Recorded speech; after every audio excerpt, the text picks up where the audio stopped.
draft science video regarding pyrrho, actually.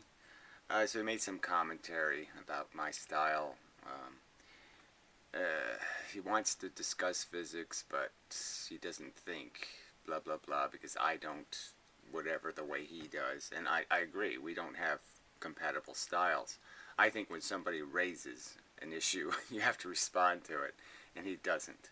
When you make a counter argument, you have to do something with the counter argument. You can't just pretend the counter argument wasn't made, and that's Pyrrho style in my characterization. So he can use whatever characterizations he wants to regarding my willingness to deal with real subjects. He said something like, I'm not willing to indulge his theories or whatever, as if I'm not giving it common respect or something, and I think I am. I'm just saying that I've made counter arguments why your theory doesn't work. Your theory that inanimate objects feel, that microtubules are neurons. I've pointed out why this can't be possible, that what we know about evolution already demonstrates this couldn't happen in reality.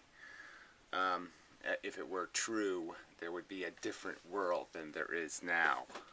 Yeah, very different. If brains could be that big, yeah, that's how big they'd be. That's how evolution works. If it could do it simpler, it would do it simpler. It finds a way, as the movie line goes. It tends to. And you have to explain why it didn't tend to.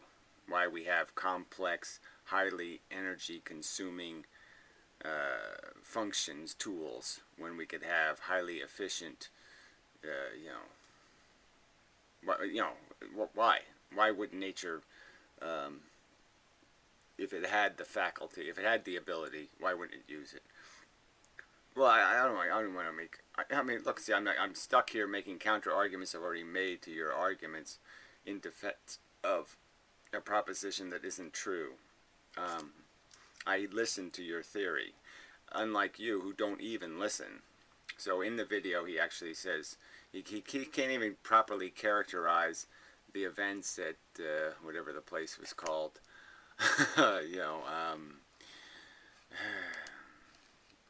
That place, the whatever stack exchange. Didn't even know that I posted the question, and he could just deal with the question, right? It wasn't that complex. It's just a paragraph. Could have dealt with it if he wants to discuss physics, if he sincerely wants to discuss physics. And I've made these arguments before, and he has no response to them. I mean, I point out that here you're stuck with a circumstance where the only way you can see a photon is it has to interact with something. And the smallest thing it can interact with, technically, is an electron. The only thing, there's nothing in between, let's say, that we can detect. I mean, they can't detect a quark by itself. They can only surmise its existence. So the only thing we can't see anything between photon and electron. We can't detect anything in between there, size-wise. So if there's something in between there, we can't detect it.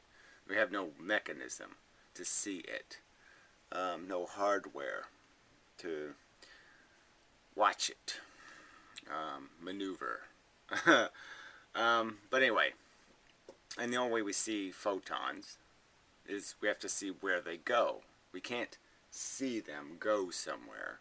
We can only see them by them arriving somewhere, affecting something, being connected to it, and then readmitting or going somewhere else in some different form. But I'm just saying it has to have an interaction, and the interaction is going to be decisive in terms of it's not going to be a small interaction, it's going to be a real interaction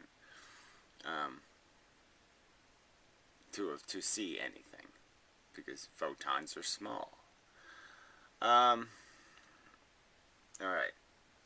So, I mean, for one to influence something, obviously the influence has to be almost, you have to use up the entire photon to create the effect of the interaction. Which goes with my whole theory of this, little fish enters big school of fish, but it's always the little fish in the big school of fish until it leaves the big school of fish. There's no eating allowed. This conservation concept is probably something we can agree on, maybe. So whatever this universe is made out of, it's got to be conserved. Whether you call it information, which I really hate. Patterns, they're patterns. It's not information. There's patterns. And patterns are merely configurations of energy. So anyway, I'd like to have a conversation about the fact that I've made the argument to Pyrrho in the past that when we are faced with the problem like the two-slit experiment, are these other experiments that are being used to say, look, light must be a wave. If you apply a little bit of reasoning to the problem, you can sort of figure out that, well, wait a minute, the light isn't interacting with matter, it's interacting with nuclear particles. And the light, we can sort of know just from experience with it, it doesn't tend to do anything except go from point A to point B in a straight line, unless something forces it to do something else, unless something applies influence in some substantial way.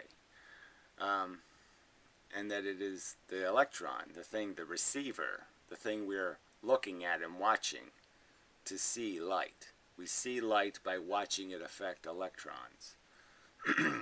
As we all know, a photon happened, is that it moves an electron, it changes an electron, its energy level, or its emission of another photon. But that's how we see it. And we know that these electrons are in atoms that we already know are jiggling, Brownian motion, and that the bits inside are likely jiggling, and that they all have jiggling frequencies, and that these frequencies is the creation of this sine wave, which is the wave, right? So it seems pretty obvious that if we're going to say something is giving a wave character to the photon's travel, it would be the thing that's influencing it, the electrons, that have the wave character, that have the cycles, the orbital cycles. And again, it's a sine wave. Anytime you create a clock, a cycle, you create a sine wave of frequency. Fact. The orbit of the Earth, it's just this cycle. It's a frequency. It could be plotted as a sine wave.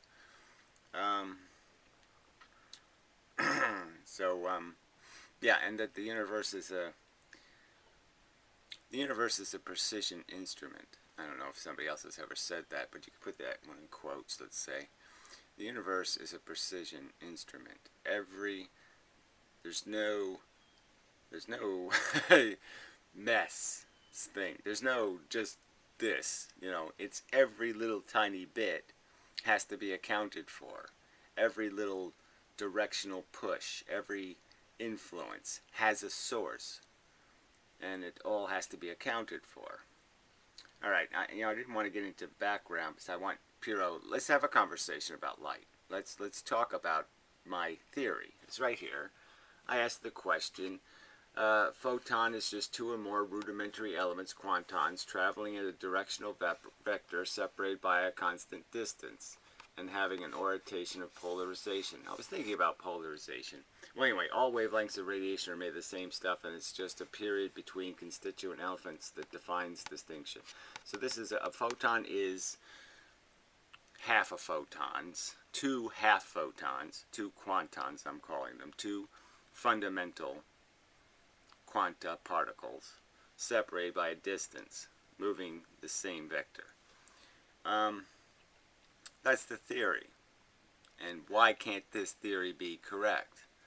And again, I think I have explained, and I've at least cast some doubt on the traditional notions regarding what the two-slit phenomenon represents, in the sense that I've pointed out that the light projected on the two slits is already suspect because of the aperture that's used to expand it, and that itself creates diffraction.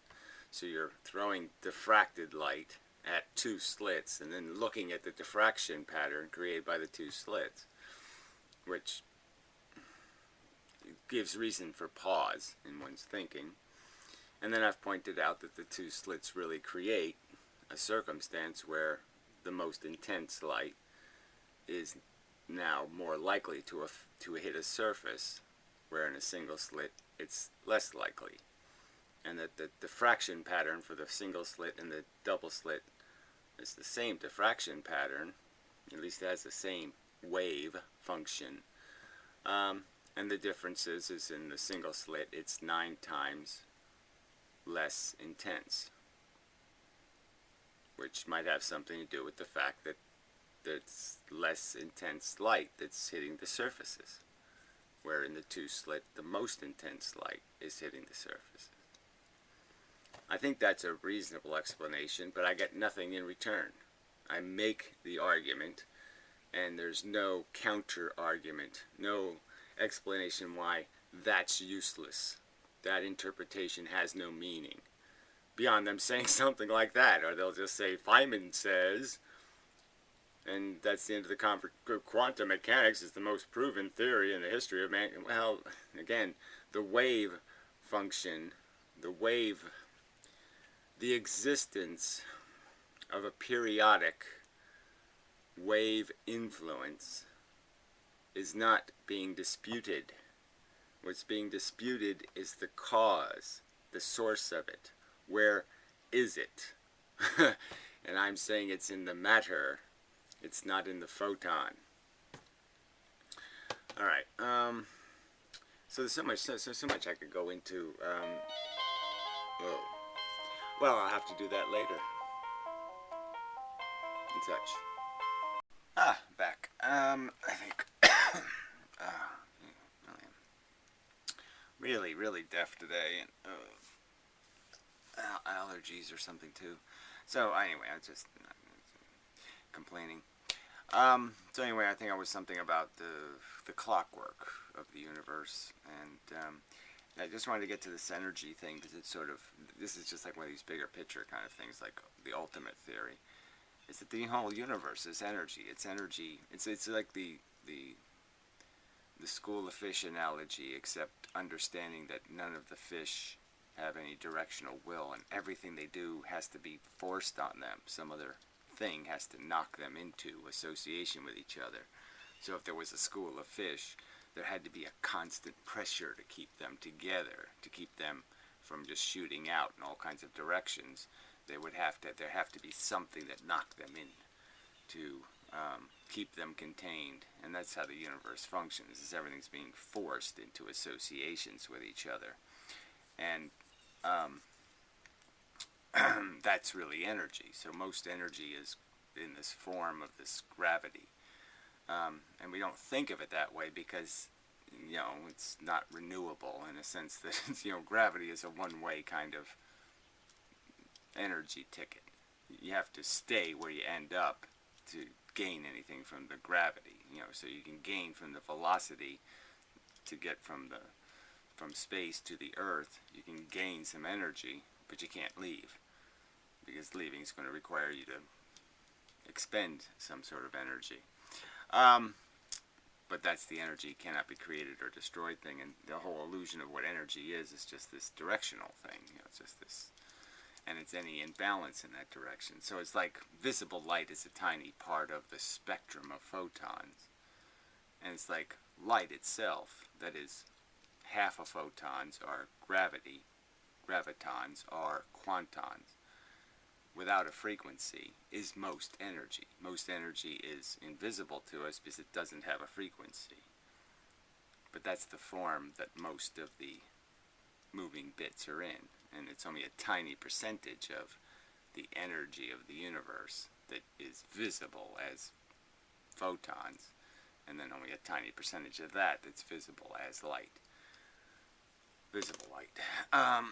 Anyway, well, that's the deeper subject.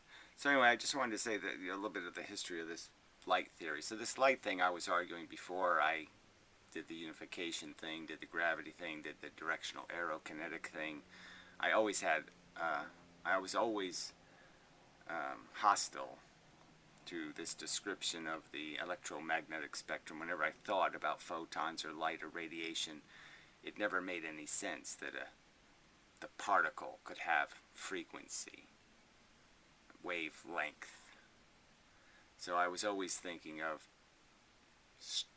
beginning and ending, head, tail, and it always seemed kind of irrelevant what's in between.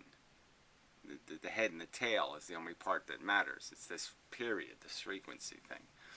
And so it always seemed to me intuitive, reasonable to perceive light or photons or radiation, anything at a frequency, as something that has a beginning and an end, to two parts, and like I said, this irrelevancy in between. So what do I want to say about that?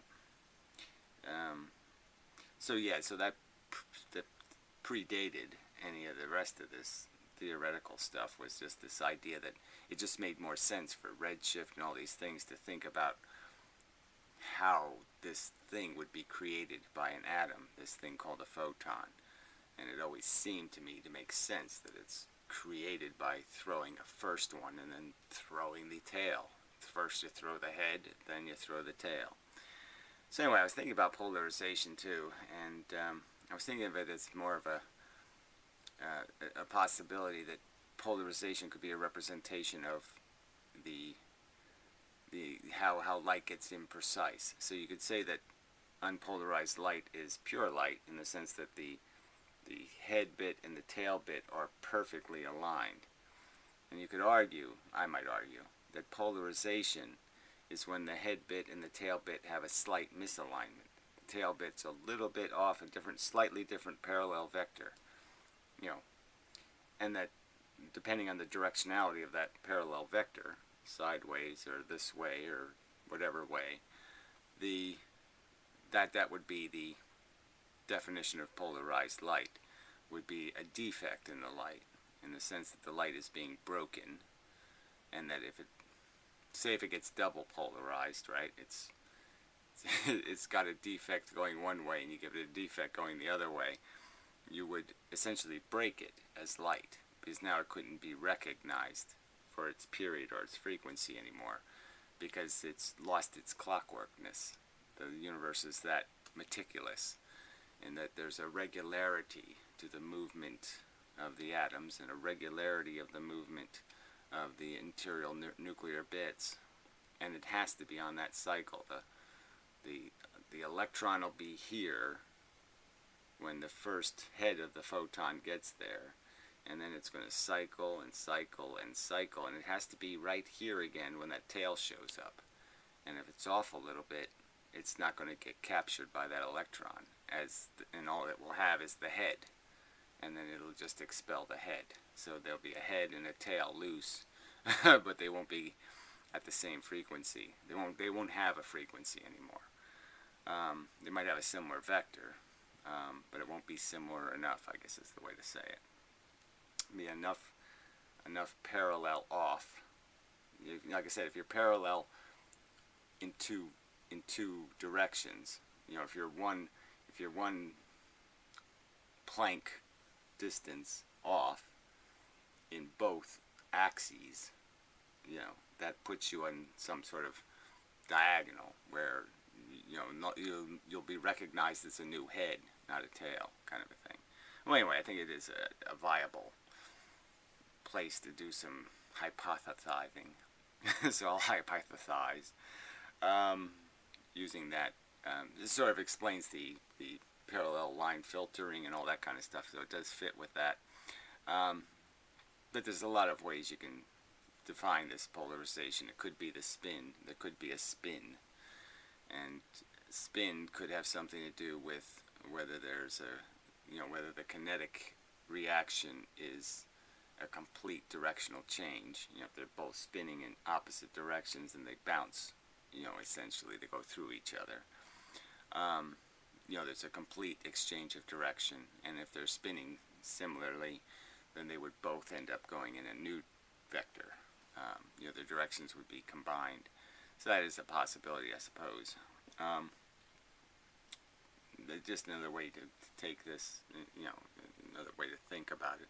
But anyway, it's just trying to establish this certain, there's nothing absolutely prohibitive. There's no factor, in my opinion. In the question I did ask, what hard evidence supports this description?